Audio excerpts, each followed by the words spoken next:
How's it going, everyone? My name is AJ, and today I'm going to answer a fitness question. Whether you are getting ready for beach season, maxing out your bench press, or simply putting on shoes, your core muscles come into play. Contrary to popular belief, the core doesn't just include the abdominal muscles. It also consists of muscles in your back and pelvis. While performing an exercise demonstrated by some dude with a six-pack, you might hear or feel a snap or a pop coming from your hip, but no pain associated with it. This noise, formerly known as crepitus, may be more noticeable when you are doing one specific movement, like a sit-up, V-up, or other intense core exercise. Does this mean there's something seriously wrong, or could this be completely normal and no cause for concern? I am going to answer these questions from a scientific perspective. Before I go any further, please support my channel by leaving a like, subscribing, and hitting the notification bell to make sure you stay up to date on new videos. Assuming that you're not experiencing any sharp pain, crepitus in the hip is likely caused by one of two reasons. Either you've got muscle tightness or residual tissue damage that is pulling bones and joints out of optimal working position, or your form is not great. Let's start with scenario 1. Muscle tightness and stiffness is very commonly found at the hip joint. Modern anatomists define 17 of these muscles, which are typically divided into 4 groups according to their orientation and function. Any one of these muscles is susceptible to tightness or stiffness due to underuse or injury, which may cause added tension at the joint. Normally, when joints move, tendons and bones make contact with each other, but it isn't loud enough to hear or feel. Added tension due to stiff or weak muscles leads to more aggressive contact between tendons and the bones they interact with. Instead of a love tap, you get a whip-like snap. Think of it like you're stretching a band to low tension and letting go, and then trying it again with high tension. Which one do you think is going to make the louder noise? Muscle imbalances and form issues often go hand in hand, meaning that the reason your form isn't good is probably because you've got muscle imbalances, and vice versa. Each factor feeds off the other. Now, the noise you're experiencing may be super annoying and perhaps even troubling, but I wouldn't call it dangerous. You're not going to lose gains or severely hurt yourself directly from the noise, but I highly recommend doing something about it.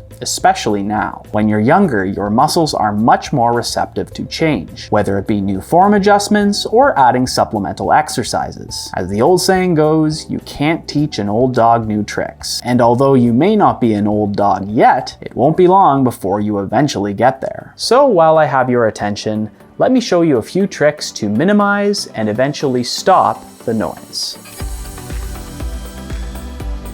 First, you need to ensure your sit-up form is solid. Lie on your back with your knees bent and put your hands to the side. Push your belly button into the ground and bend your hips and waist to raise your torso up and forward. Feel free to adjust your leg position for added or reduced difficulty as I'm demonstrating here. The goal is to try and get more abdominal muscle engagement and less hip flexor involvement via posterior pelvic tilt. These form cues can be applied to virtually any core exercise, and you should feel significantly more abdominal engagement and less hip noise if done correctly.